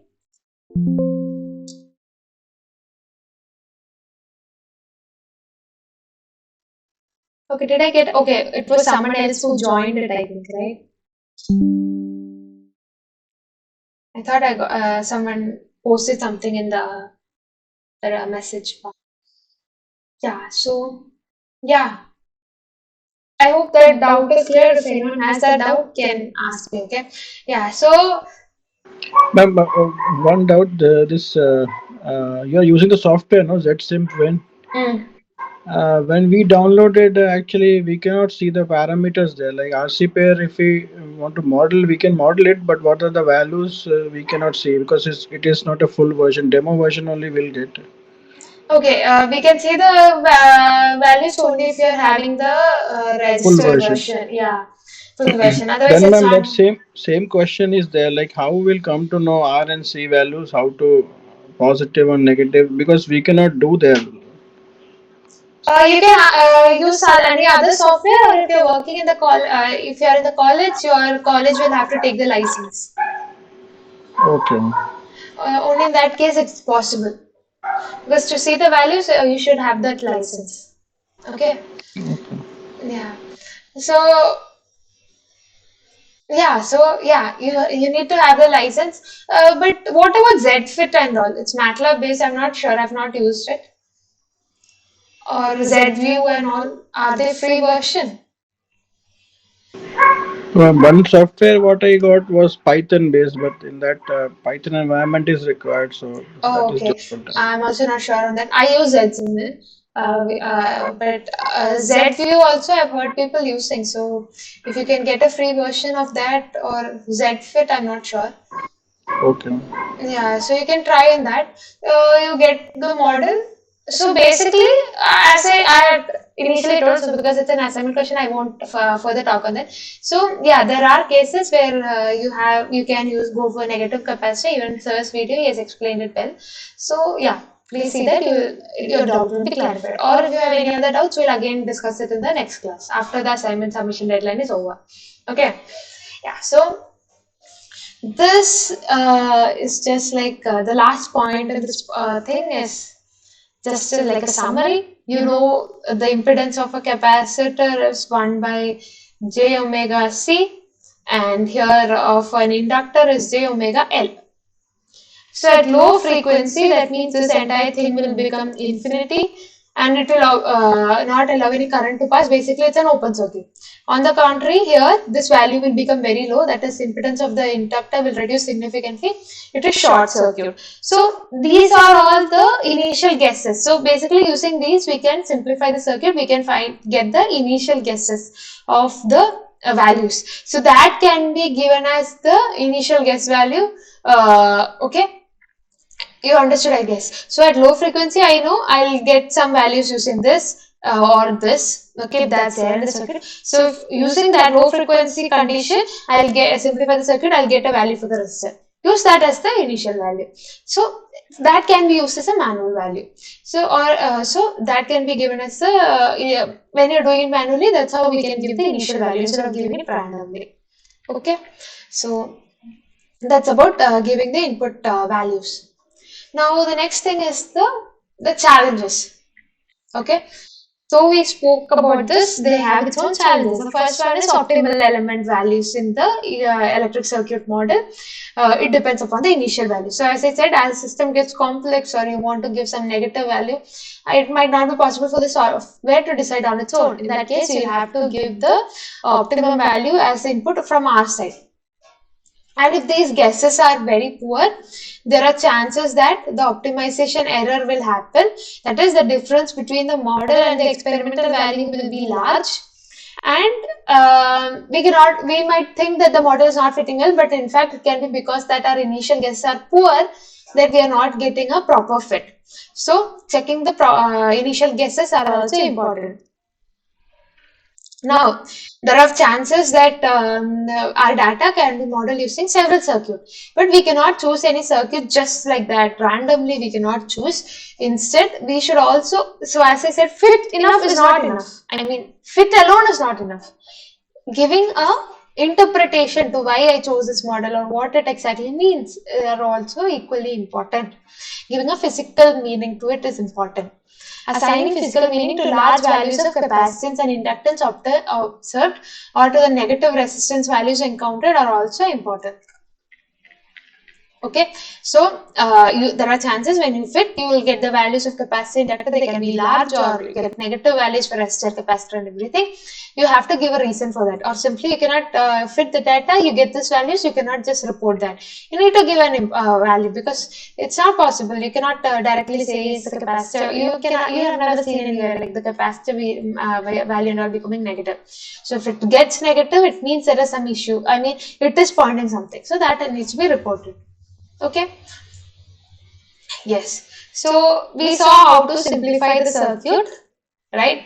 So in that, two things that came across was omega tends to infinity, omega tends to 0 for a Faraday impedance.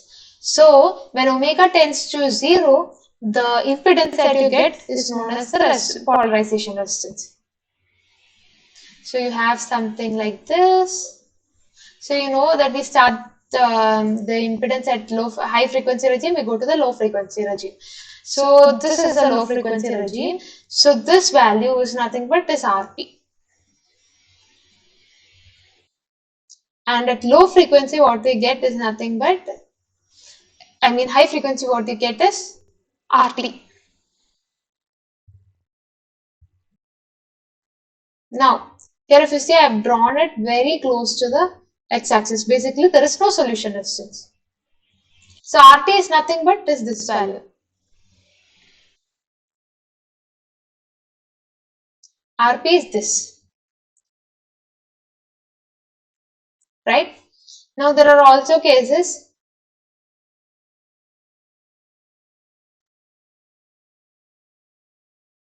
have something like this. So this value is what? I'm sorry.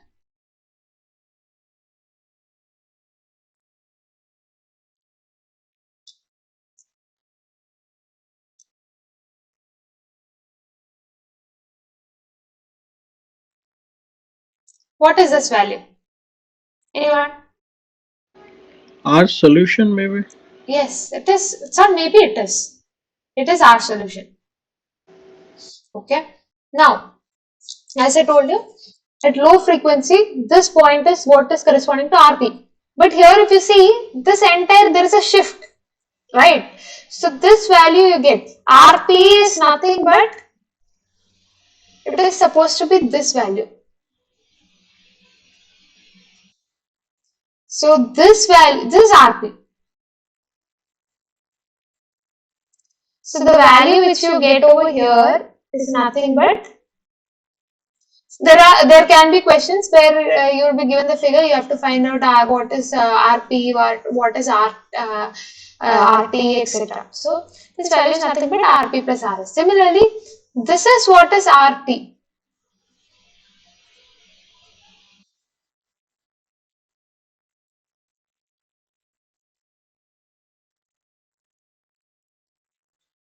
So when I get a value over here, this value will be nothing but from here, from origin to this. So this value is nothing but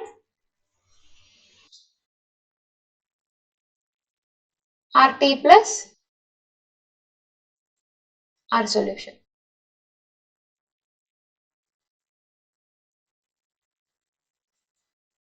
Right? I hope that is clear. Now, what is RT and RP for a simple void circuit? What is a void circuit?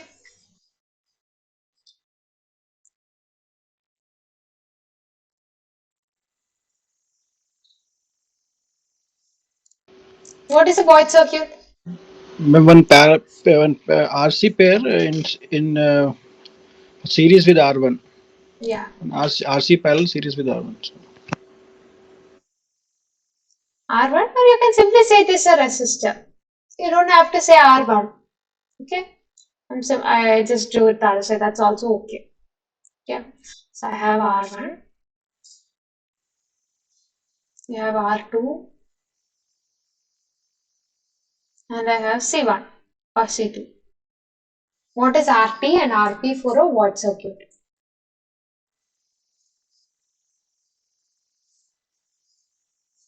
Anyone?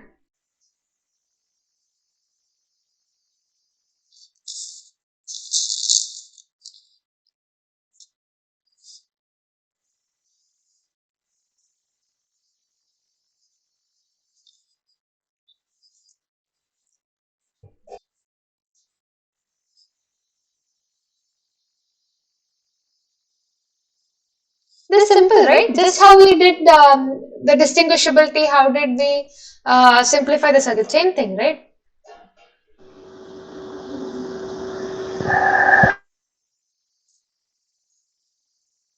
What is RP?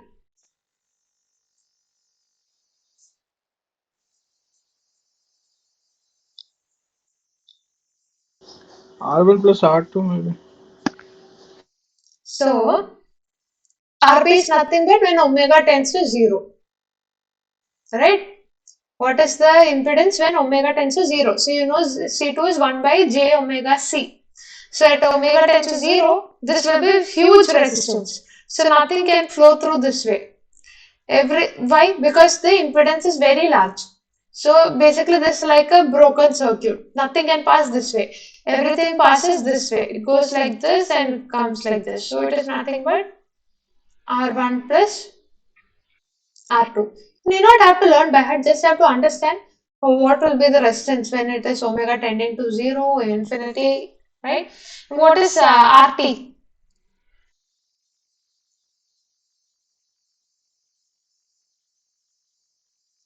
What is RT?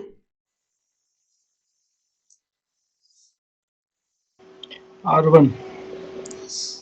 Because 1 by j omega c value is going to be very small because omega tends to infinity. So everything will pass through this way because it is offering lesser resistance and it passes through R1. So you get RT equal to R1. So same thing here. When you have multiple ones in series, same thing goes. At RP will be nothing but RP is at omega tends to 0. So capacitors will offer very large impedance. So it will be nothing but sum of all the R. Can you just go back to the previous slide? Yeah. Here, how RT is going to be R1 actually? Okay. So RT is when omega tends to infinity. So at omega tends to infinity, you have C2 which is 1 by j omega c, right? 1 by j omega c, omega is tending to infinity. That means this impedance will be very small value. So it will be preferring to go through this path instead of this one. So here it will offer very negligible resistance and after which it will go through R1. That's why you get R1. Now, if we plot a graph for this, like this real versus imaginary, we are supposed to get one R1 on the left and then one semicircle, right? Yeah. So, under that condition, R1 is not going to be R solution, or under such condition, whether R solution and RT are same. See, this is corresponding to Faradic impedance. This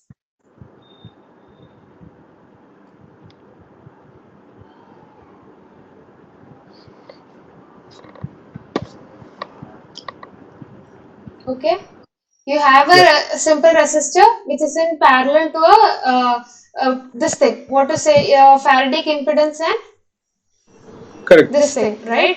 Yeah. So this is the part we are talking about. Okay. We are not talking about the R sol and C1. No. If you remember, this is the point of RT. If you see in this figure, Yeah, that is clear. Why? Because see, this one is for the electrode-electrode interface. You have the capacitor in parallel with the resistor. So this is the one which is corresponding to the reaction. Be clear on that. Okay. So what we are talking about is a Faradic impedance part. So here you have R1. I hope that portion is clear. Many might have a doubt on that same topic. It's great that you pointed it out. Okay. Yeah. Now, so same thing. Here I talked about a single void circuit. If you have multiple, again at RP, that is omega tends to infinity, everything will omega tends to 0. This will all have a high resistance, so circuit will break and your resistance will be nothing but the sum of R. Right? Similarly, RT will be R0. Any doubt?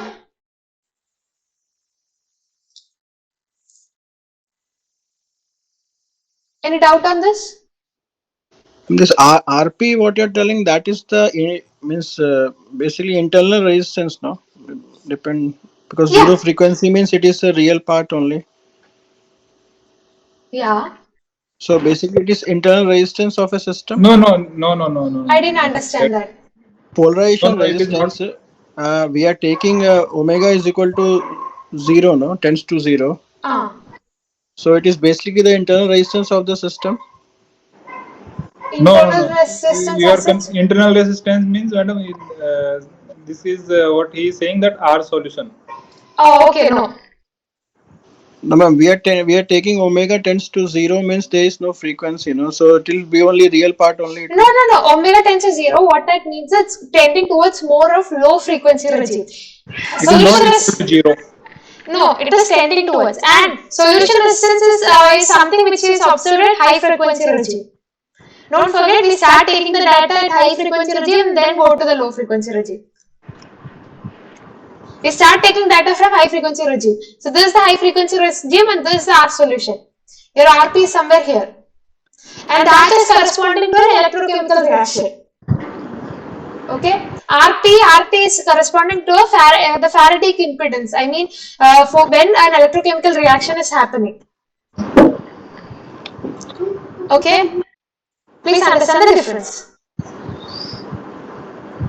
I hope my answer has helped you. So this void circuit is equivalent to our ZF. Yeah. Faradic impedance. Yeah. So Okay. this part, please, just for everyone's clarification, do not get confused. The ZF can be modified, can be modeled using the void or Maxwell circuit or void circuit or what to say, void Maxwell, etc. Okay. So yeah.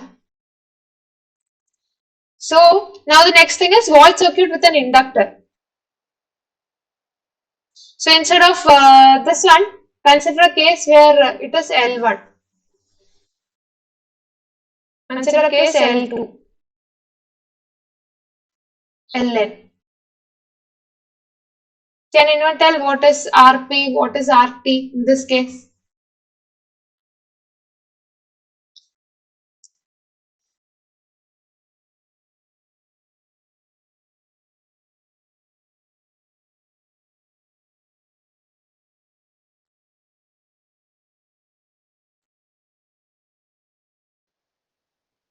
RP will be all the summation of all the resistances. Okay. RT will be only R naught, I think. Okay. And please be careful. When you're doing that, just don't, just understand. How did you find that? So if you're telling about Rp, it is when omega tends to infinity. Right? When omega tends to infinity, what is the impedance offered by the inductors?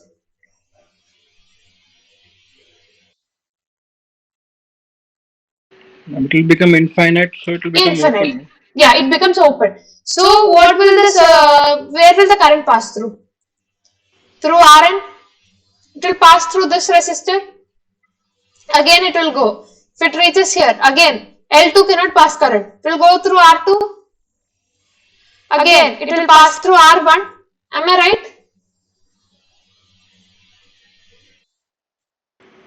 right? Yes, ma'am. So the current is going through in this part. So Basically, RP, yeah, RP it will be all the summation of all the resistances. yes, it will be the summation of all the resistances. What will be RT? R naught.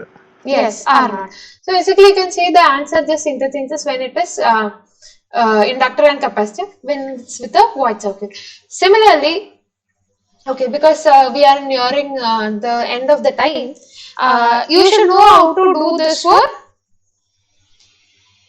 what to say Maxwell circuit and the ladder circuit. So if you see, I'll give you a question. Yeah, this is going to be interesting.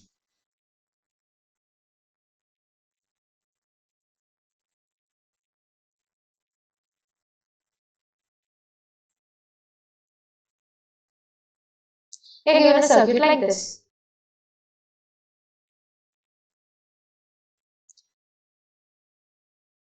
Okay, this is R naught. This is C1.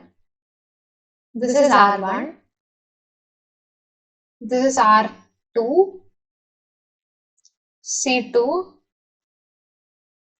C3. R3. What is the resistance to polarization resistance and the charge transfer resistance?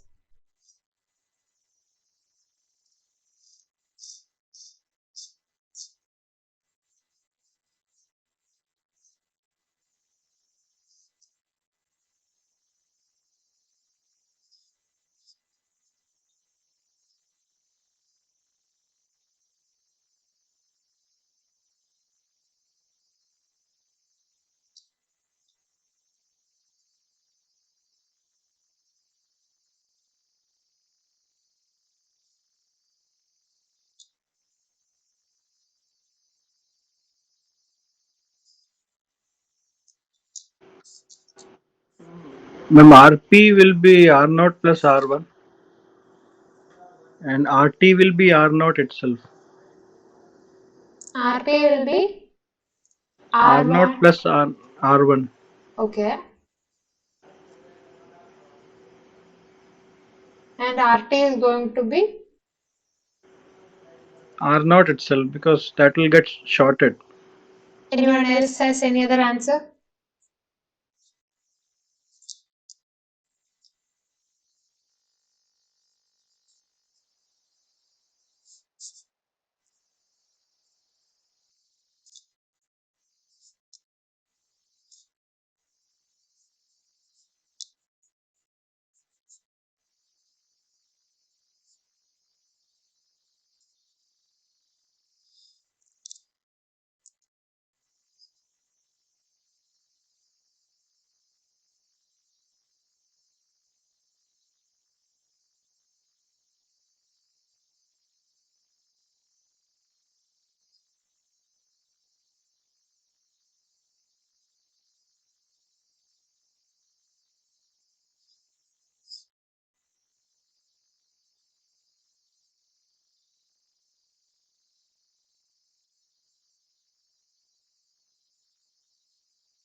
Yeah, anyone? No answer?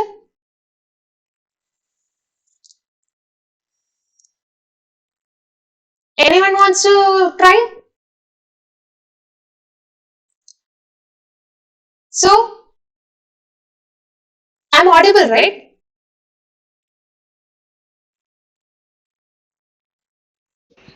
Yes, you are audible. Yeah. Yes, So, ma'am. so RP is what? RP is 1 by j omega, I mean, sorry, the impedance of capacitor is 1 by j omega c, right? So, at infinite frequency, what happens? This will become, I mean, RP at zero frequency, this will become a large value. So, no current will pass through this.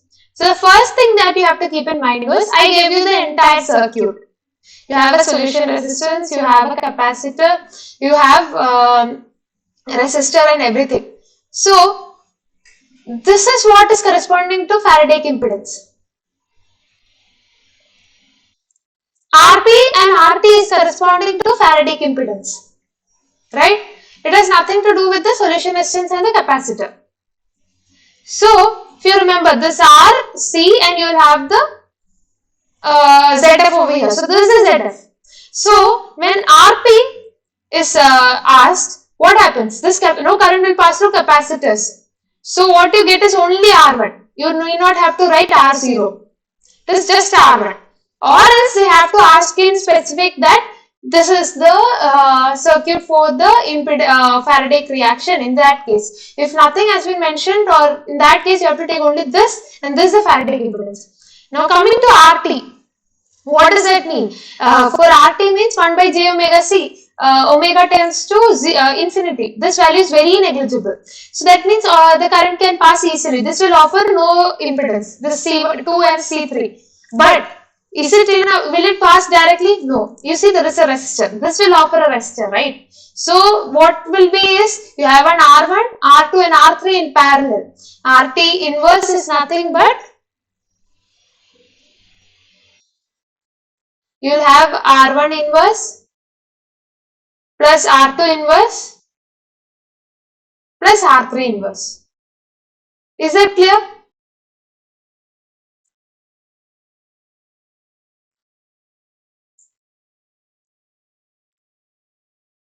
Is that clear?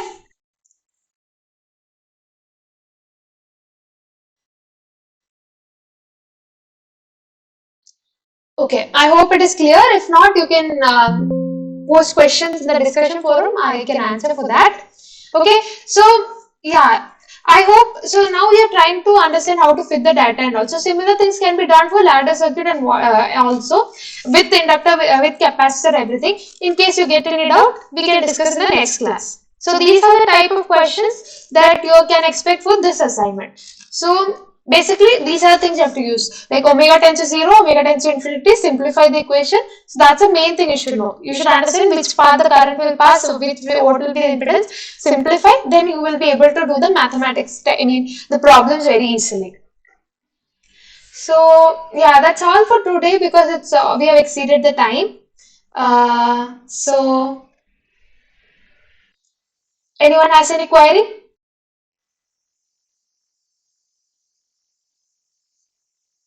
If no one has any query, yeah, anything? Vinay, Bharadwaj? No, no, nothing. Okay, so in that No case, we'll queries. stop for today's class. We'll meet next week. Okay, thank you. Okay, thank you. Yeah.